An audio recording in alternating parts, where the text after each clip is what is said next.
Hello, good morning and good afternoon. Welcome to today's webinar, which will be a case study looking at process development and large-scale GMP production for lentiviral vectors.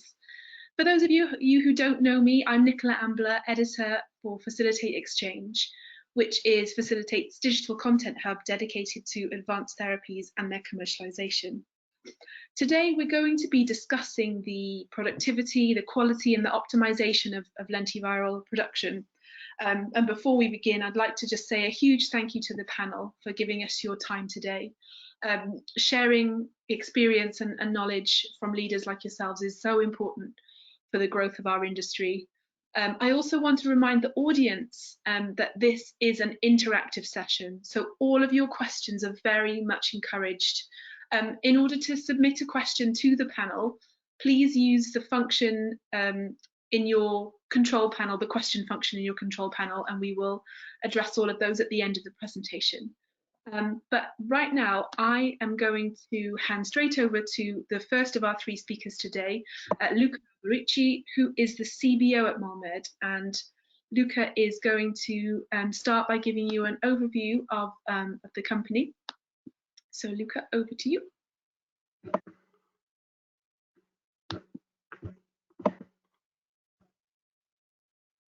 Thank you very much. Can you all see my screen?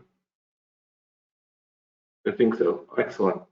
So thanks a lot, Nicole, for the introduction, and it's a very great pleasure for me to have this opportunity to show what we in MolMed have done in order to scale up the manufacturing process of lentiviral vector. As anticipated, I will give a very quick introduction on the company, and then I hand over to Margherita and Francesca to cover the upstream and downstream work that they have been performed throughout these years.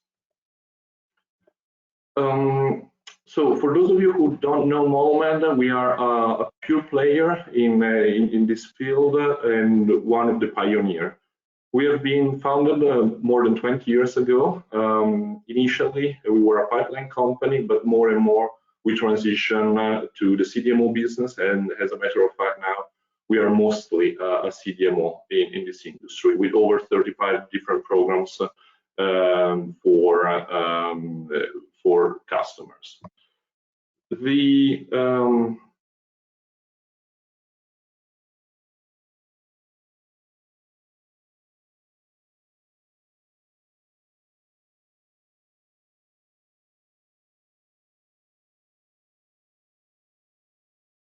European company based in Milan, Italy. Within the cell and gene therapy CDMO business, we offer a quite end-to-end solution with our services for both viral vector and engineered cells. For what the general framework under which we work is pretty straightforward. So we tend to tech transfer process, especially for engineered cells, directly from the client. For viral vector, in most of the cases, we work under our proprietary platform. We then do some process development and some process optimization that we bring to the standard routine GMP manufacturing. We then, of course, perform QC and QA control, and that's where we obtain the product. The product are both viral vector that we either use for in-house, do the genetically engineering of cells, or we just ship the viral vector as final product directly to the client.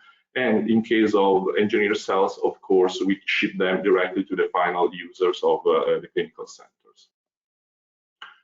As I was anticipating, we have different platforms. For viral vector, we work mostly on retro and lentiviral vector, for which we have at the moment adhesion-based processes that are in GMP routine at a scale of 50 liters and are transitioning the next few months into GMP also at a larger scale of 200-liter bioreactor. And this will be the main focus of today.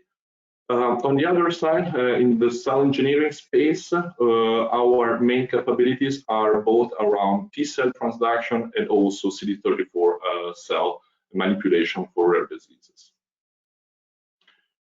We work out of two different facilities, both located in Milan. The first one is of 1.5 thousand square meters or 16,000 square feet.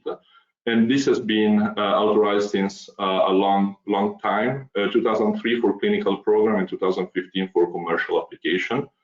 But we also have a new facility that came online a few years ago that is much larger, 3.3 thousand square meters or 13,000 square feet with over 20 grade B and C suite. And also this one has been authorized for both clinical and commercial application.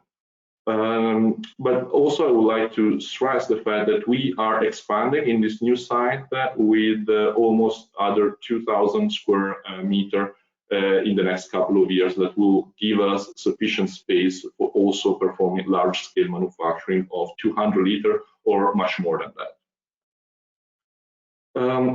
We work with the top players in this industry, both on the rare diseases as Rocket Pharma, Teleton, Orchard Therapeutics, and Boston Children's Hospital, but also on the T-cell side and oncology side, you can recognize some important players like Nautilus, Selectis, GSK, and Genentech. Overall, and these are of course just the disclosed, we have some others that are undisclosed at the moment. Overall, we have 35 different programs that we're currently working on, of two that are already on the market, both in terms of cell engineering and in terms of supply of commercial viral vector in Europe. But we also have 15 different trials for which we are manufacturing in terms of cell engineering and over 20 clinical trials that we supply viral vector for, both in Europe and US. And of course, our track record reflects these numbers with over 300 patients treated just on the autologous setting to date, and over 220 GMP vector released to date. I finish off just mentioning a few of our characteristic and strength. The largest that you see is obviously capacity. Thanks to the new facility and the further expansion that we are gonna have, we are gonna significantly increase our capacity, and therefore we have room to substantially grow our services in the next few years. We have a long experience, over almost 25 years, as I said. We did a lot of experience on our own pipeline, and now we are leveraging all this experience in providing services to the CDMO, for which in the last 10 years we have brought to the market different products. We are very flexible, but our other important strength that we have are of course also in the QC test, where when asked to our clients what they think is our main advantages, is really on developing both processes and analytics, and then we retain over 160 QC tests in-house. We do have our proprietary processes that can be a base to start with without an important work of redeveloping, and all our customers can take advantage of those. And finally, we have great track record of facilities approved for the market. And we were the first one, especially for the ex vivo gene therapy, to be approved worldwide.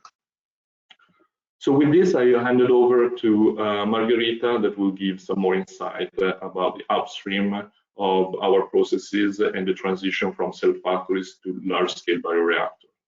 To you, Margherita.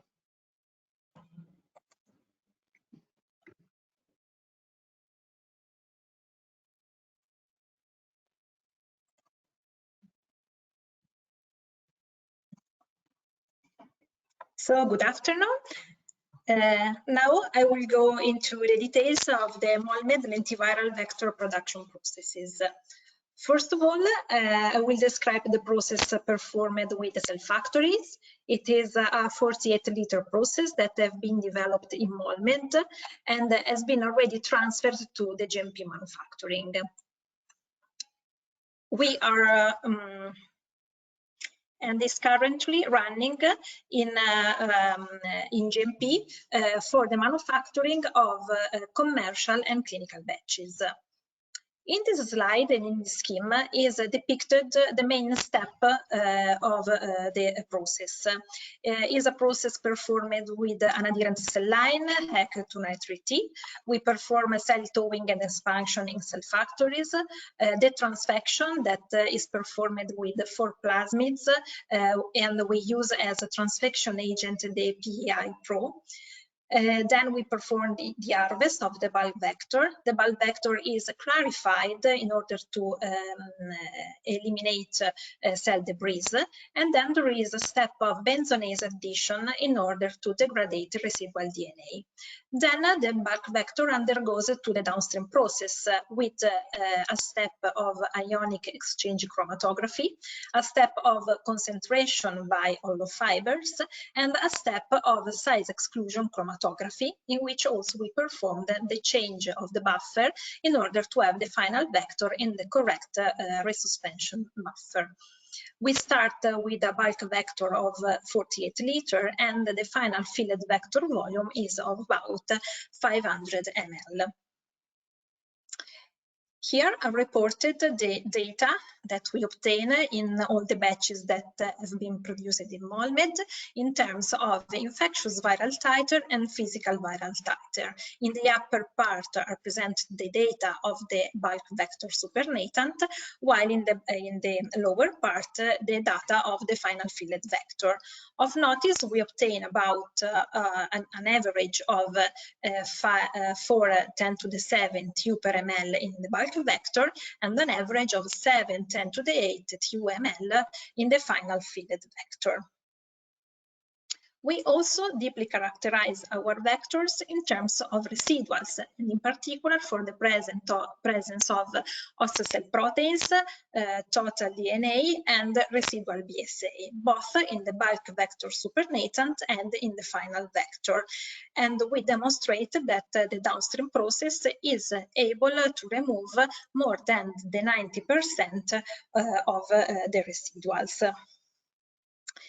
In order to increase the scale of our vector batches and also to be ready to the demand of clients that are facing the commercial phase, we decided to develop a 200-liter process using a bioreactor. We choose the ICLES bioreactor from Paul, that is a packed bed bioreactor for adherent cell line that is composed by microcarriers on which cells could grow in a tridimensional way. The ICLES system allows the development of fully GMP compliant manufacturing process for the commercial application, and moreover, and I will show you later, we demonstrated that the vector produced in the ICLES system are qualitatively comparable to the vector produced in cell factory, and moreover guarantees the reproducibility of the drug product batches of genetically modified cells that are transduced with those vectors. Here is depicted the flowchart of the manufacturing process in ICLES 500. Also in this case, we use adherent HEC293T cells that are towed and expanded in the bioreactor. Then we perform again in the bioreactor the transfection with the 4 plasmids and with the PI Pro, and then we perform the harvest of about 200 liters of bulk vector.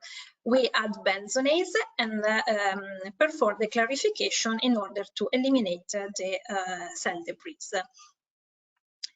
After there is the downstream step, again we have the ionic exchange chromatography followed by concentration and diafiltration with holofibers. In the end, sterile filtration and filling. In this large-scale process, we exploit the equipment from Paul and GE as the ICLES, the Acta Ready, and the Acta Ready Flux. And we took a great advantage of the availability of the scale-down model of this equipment as the ICLES Nano, the Acta Pilot, and the cross-flow system. Here are represented the upstream data that we obtained during the development in iCELLis Nano are depicted the productivity in terms of total TU and TU per ml that we obtained in all the single iCELLis Nano run. We started working with iCELLis Nano 0.53 square meters, and then we decided to increase the batch size, doubling the packed bed area, and we moved to use the iCELLis Nano 1.06 square meters. And both working on the process development and increasing the area of the packed bed, we were able to increase during the time the productivity of about fourfold. We also performed 3 development batches at full scale in iCELLis 500. During each run at full scale, we performed a parallel run in the iCELLis Nano using the same reagents and starting material in order to have a control. The first run was performed with the smaller size, 66 square meters, when we were working with a 0.53 square meters nano. And then we performed 2 batches in the 133 square meters disposable. Here I reported the data in terms of total TU, in terms of, infectious viral titer and the physical viral titer. So you can see the data obtained in the full scale bioreactor, and here there is the column of the data obtained in the control nano. The last column represents the average data of infectious viral titer and physical viral titer that we obtained during the development in the nano. Are reported below the total TU for each run, and we reaches with the 133 square meters disposable a bulk vector that contain about 1×10⁻13 total TU. So we confirm the scalability of the in the iCELLis 500, so the system scalability, and also the linearity in the production using different packed bed surface area. Now I let my colleague Francesca Bellintani, head of the downstream process development, to present you the following step regarding the downstream process.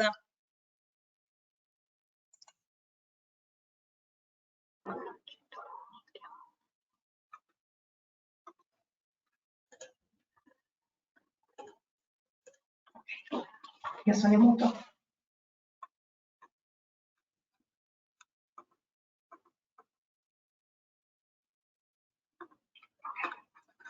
Okay, good afternoon, everybody.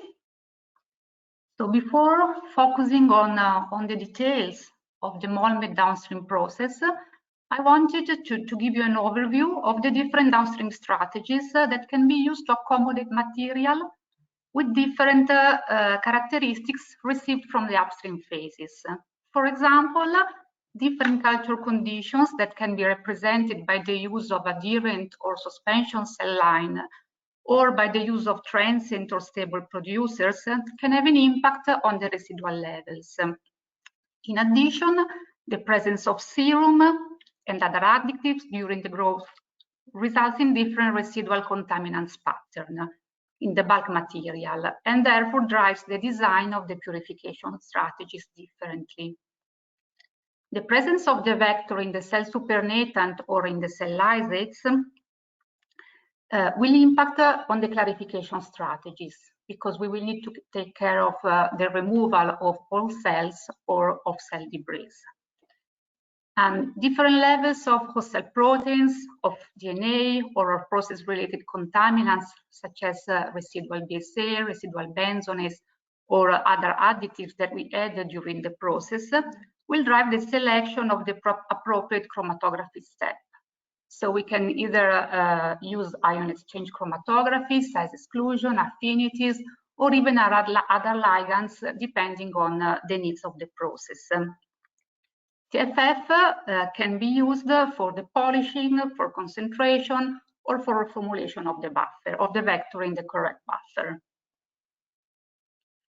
So the process that was designed in MolMed for vector purification from the bioreactor was actually designed to remove the main contaminants with the target of having the same quality of the vector that we are already producing in GMP in cell factory.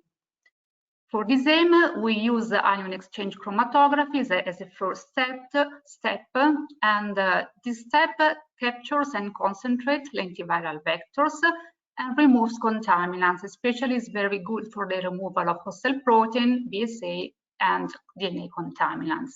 And as you can see, it's very effective for the vector recovery and with very good removal of host cell protein and DNA.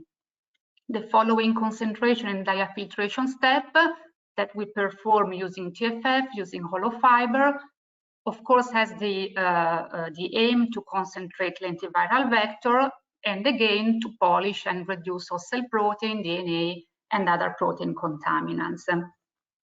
The final step is a sterile filtration step that is necessary for bioburden reduction and to assure to have a sterile vector for the transduction of cells, and the filling in the target final container that can be vials, bottles, or bags, depending on the final application. In this slide, you have represented the process recovery from the different experiments that were performed in large scale, as Margherita was explaining before.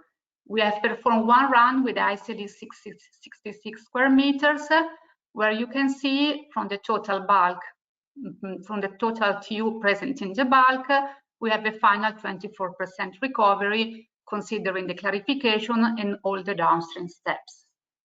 And when we moved to the ICDs 133 square meters, we had an increase in the total amount of vector present in the bulk. But as you can see, the final recovery and the yield and the removal of the yield of the process is very similar, and thus demonstrating that even using different scales and actually also at small scale using the scale down model, we have a very high and very consistent process yields. Here you have a comparison of the quality of the vector produced in cell factories and in bioreactor. In light blue, you have the data from cell factories, and in dark blue, you have the data from the bioreactor. And as you can see, both in the bulk supernatant and in the final fill vector, the concentration of the vector is quite similar. Therefore, in terms of the different scale that we use in the two different systems, we have a 5-fold increase in the total vector TU obtained. Then we wanted to make sure that the potency of the vector was similar between the two different production models. And as you can see in this part of the slide, when using the vector produced in cell factory or the vector produced in bioreactor, normalized by MOI, we can transduce primary cells with very similar efficiency. If we look at the impurity profile, again, here is you have a comparison between the three different systems: the cell factory system, the ICLS Nano system, which is the scale down model, and the ICLS 500, which is the full scale model. And as you can see, both in terms of host cell proteins, total DNA, or residual BSA, the final fill vector, which is the light blue panel, is very similar in all the different systems. While, as you can see, the dark blue pattern, which is the starting material, is usually improving when going from the cell factories to the bioreactor, probably because the fibers present in the bioreactor act as a polishing material for the bulk vector. Anyway, the downstream is able to remove the contaminants, and at the end we have very similar impurities profile for the vector produced in bioreactor and in cell factories. To sum up, there is in this slide you have a modeling of the different numbers of patients that can be treated using one batch of vector produced either in cell factories or in bioreactor. The vector produced in bioreactor, of course, is cost effective. You can transduce more patients, and the calculation is performed assuming that we would use MOI4 for T cells and MOI50 for CD34 cells. And as we were explaining before, when working with bioreactor, the two different scales, the two different models, in our experience, are both very valuable. One is more suitable to produce vectors for early clinical trials, while when moving to commercial or to larger scales, of course, the bioreactor is more suitable for commercial and large-scale application. And with this, I conclude the presentation. I thank you all for your attention, and together with my colleagues, we are happy to take your questions. Thank you, everybody. That was a great presentation. Lots of data in there, a lot of insight into the productivity and the yields there of the production process. So we will move on to the Q&A now. We have a few questions from the audience, which I will field out. So the first one is, what are the similarities and differences in approach to production of retroviral vectors in a transient system? So I can take this question.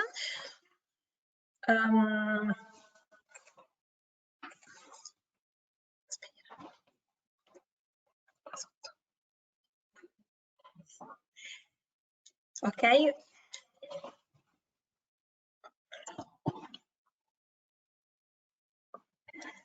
Sorry. We produced the lentiviral vector using the transient system because we work in platform in order to accommodate the client's request. We produce a very huge list of different transgenes. So with the transient transfection, we are ready to produce very rapidly, and also to go very shortly in GMP for the production of lentiviral vector. We have also experience with stable producer for retroviral vector production.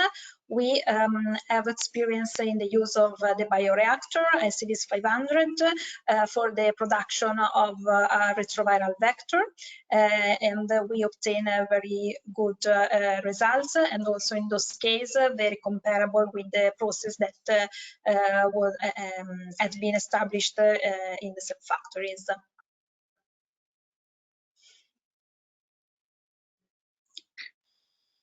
Thanks very much. The second question that we have here is, do you use 0.2 or 0.45 micron filters for the final step? I've heard Lenti tends to aggregate, but your yields looked very good through that last filtration step. Yes, I'm happy to take this question.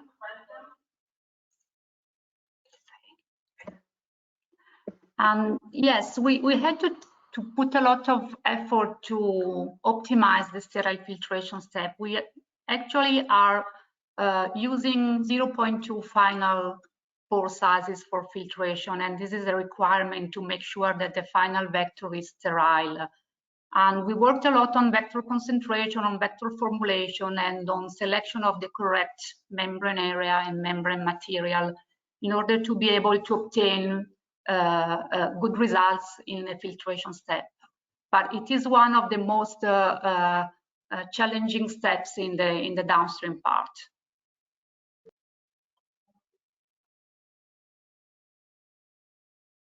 Great. A couple more questions coming through. Are the suite capacities given in these slides posted on your website, or will you share these slides? We will post it on the website. They are okay, brilliant. And for reference as well, everyone will get the recording of the webinar after this session has finished. So obviously the slides will be part of that recording as well. The next question is, what kind of cells were used to demonstrate transduction efficiency comparability, and why? So the cells that have been used for the data that you have already seen are primary T-cell lymphocytes. We use our lentiviral vector are used for the transduction of T-cells, but also for other programs for the transduction of CD34 positive cells according to the program. The data that we show today were performed on T-cells, but we also tested the transduction efficiency on CD34 positive cells, and also in those case, the transduction efficiency of the vector produced with the bioreactor is comparable to what we have historically with the vector that is produced with cell factories. Thank you for that.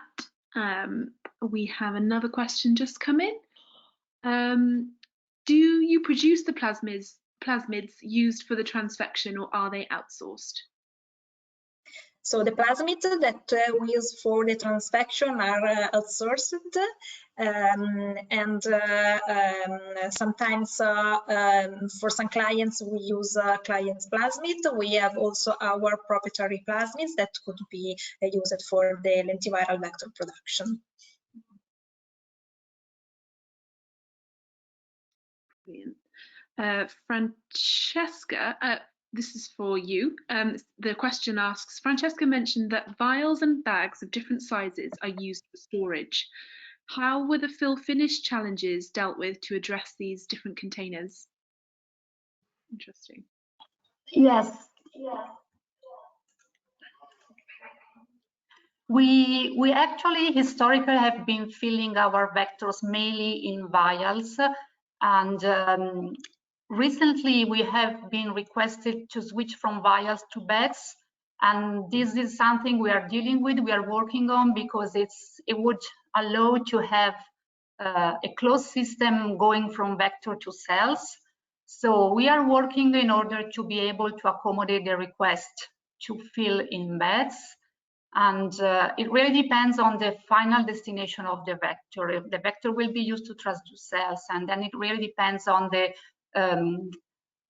how it's constructed, the process for cell transduction after the vector. So historically we fill in vials, in cryovials. We can also use vials, different kinds of vials depending on request, different volumes, and we're slowly moving to filling in bags.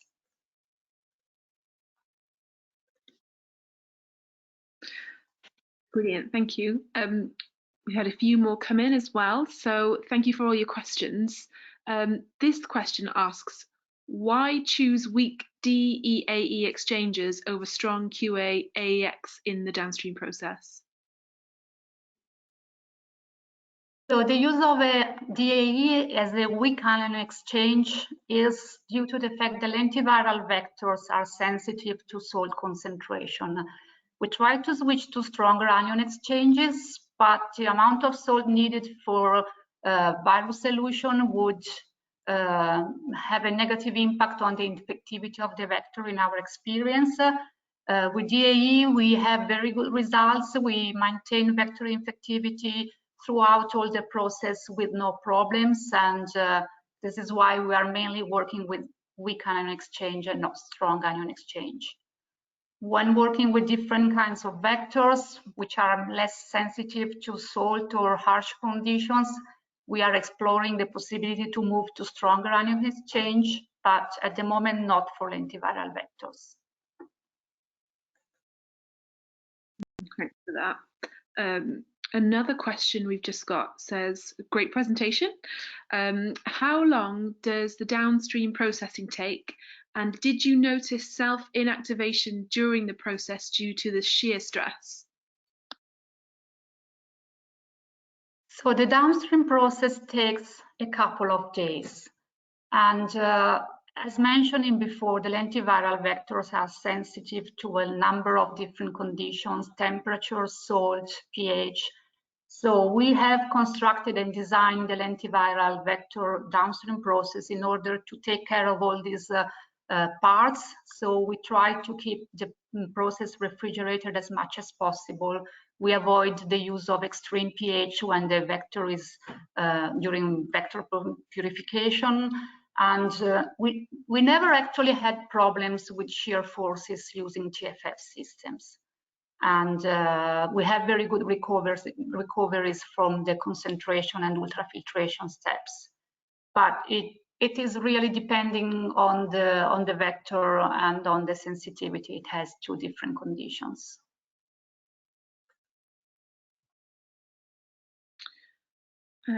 Thanks for that. A bit of a balancing act. This is an interesting question. It asks, do you provide full CMC information for MMA submissions in the EU? Yeah, I can try to answer that. It's of course we need to develop a little bit the structure of the different agreement we have. When we work with the client process, of course, we give full transparency of the process, the documentation generated, and we assist all our customer into the filing, so drafting and revisioning IMPDs, CTDs, and all documents required for both Europe and US. When we work with our proprietary platform, of course, the degree of transparency is slightly different. Of course, we give all the information that are needed for the regulatory filing, although we don't kind of give the full transparency of the technical documents and the internal documents that are required for the manufacturing. But in all cases, we make sure that clients do have all the information that are needed for both clinical trial, but especially for the market. That's where basically almost a full transparency is given, even with our process, really because of the stage of the program and the need of detailed information at that particular stage.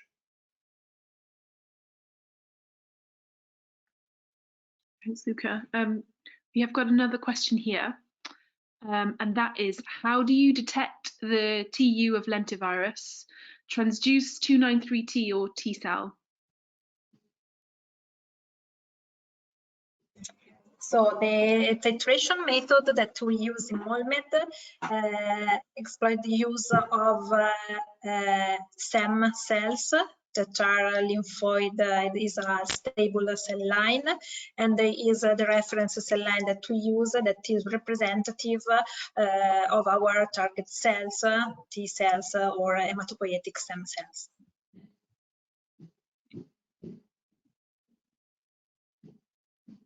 Thank you very much.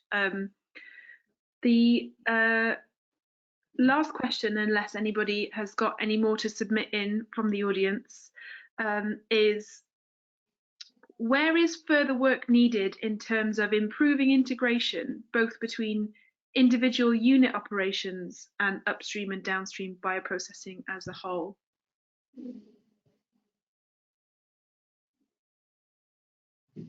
I think when looking at the process in total, it's really important, as I was suggesting with my first slide, to be very that the upstream part and the downstream part work very closely together, because what can happen is that we have very good performance of the upstream part, but stressing the cells so much that they produce a lot of vector, but they also produce a lot of contaminants and a lot of host cell proteins and so host cell DNA deriving from dying cells.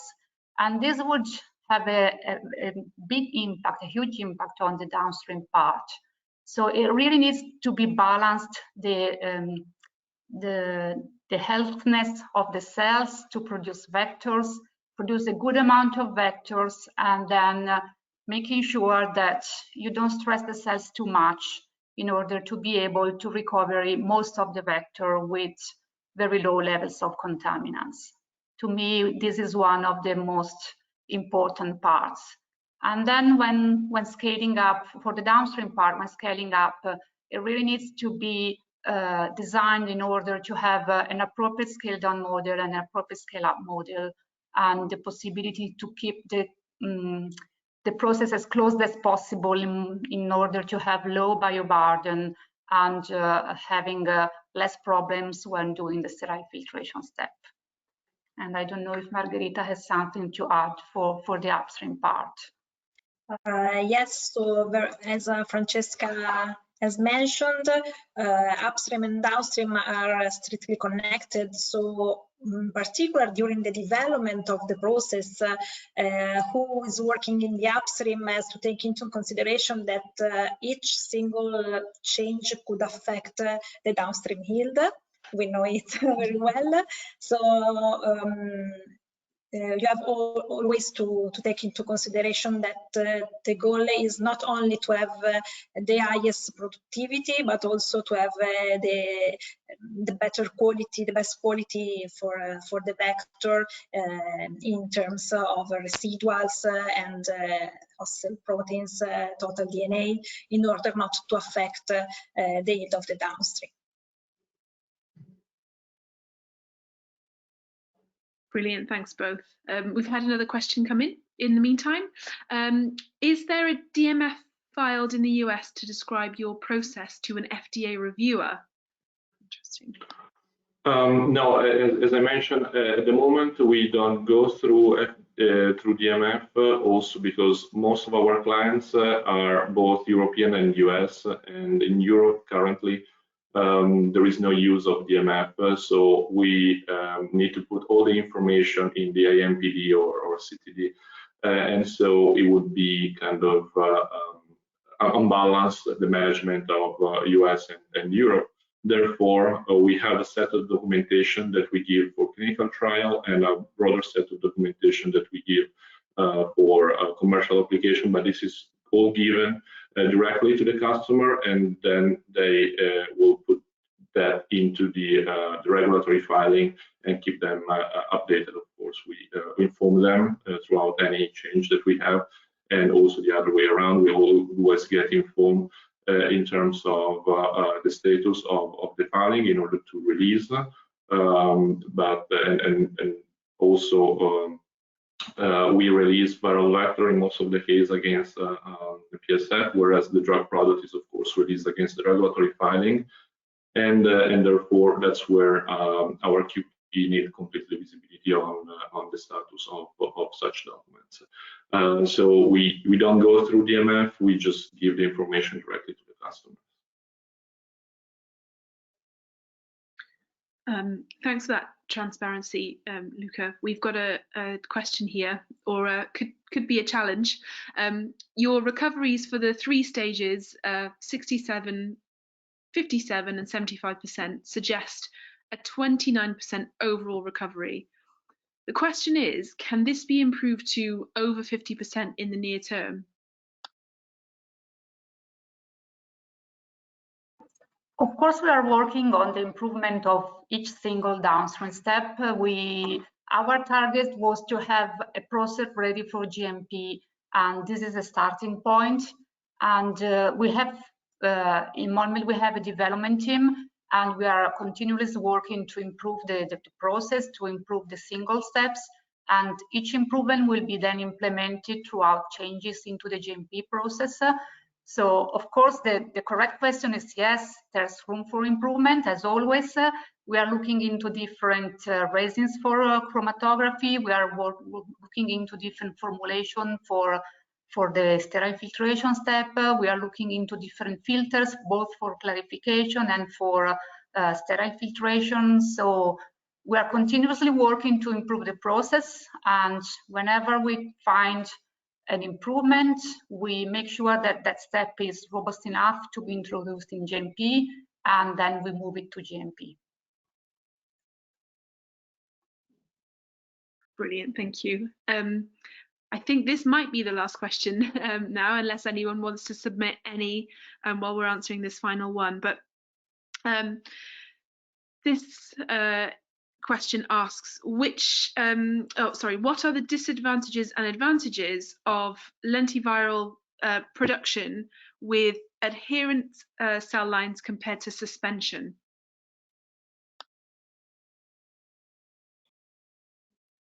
So we also developed a process with a suspension cell line.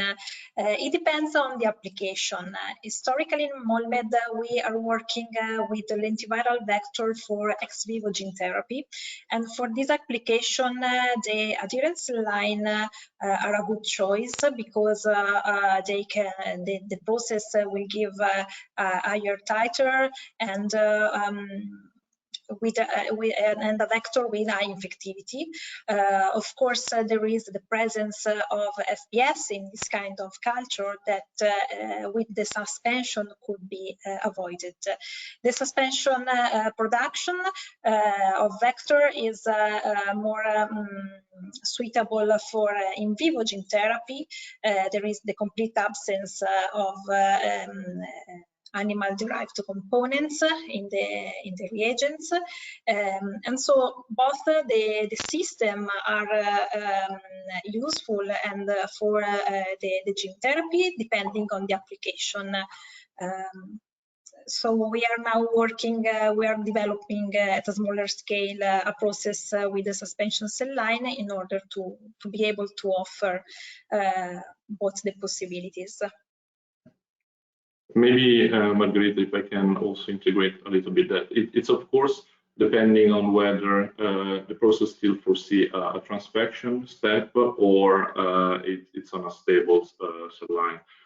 Given the fact that in any case, if a transfection step is needed, the process can be scaled up to a certain limit. And this limit is generally thought to be somewhere between the 200 liter, that is pretty much our scale, up to almost double that, but cannot go into thousands liter by transfection. It will be just too costly, it will lose efficiency in the entire process. So we see the suspension as making a lot of sense if you can also have a stable cell line to manufacture that. The suspension with adherence has pros and cons compared to the transfection in suspension versus adherence, but both in transfection. They have both pros and cons, but to the skills that you can reach is overall pretty similar. And as long as you can make sure that the FBS is entirely removed during the downstream process, then you get the advantage of having an easier downstream process, and the overall stability of the vector that you get is generally better from the adherent platform. But say that we are of course exploring to go beyond the adherence on 200 liter, and that can be, as I said, achieved through suspension, through stable cell line, and through different other systems that we'll explore in the years to come. Brilliant. Thank you so much for that. That concludes our Q&A. Lots of great questions there. Thank you everyone for submitting those. And I'd like to extend a huge thank you again to all of the panelists today. And just a reminder that this is available on demand. So if there's anything that you need to refer back to, just look out for the link to your recording in your inbox a bit later today, probably in about an hour or so, along with your certificate of attendance. And we will have more webinars coming in 2020 and lots more resources on Facilitate Exchange relating to the manufacture and process development of advanced therapies and viral vectors. And you can keep up to date with all of that by becoming a Facilitate member at facilitate.co.uk/exchange. But thanks again, everyone. A really great insight into what you are doing there at MolMed. So thanks very much and good afternoon. Thank you. Thank you. Bye. Bye-bye. Bye.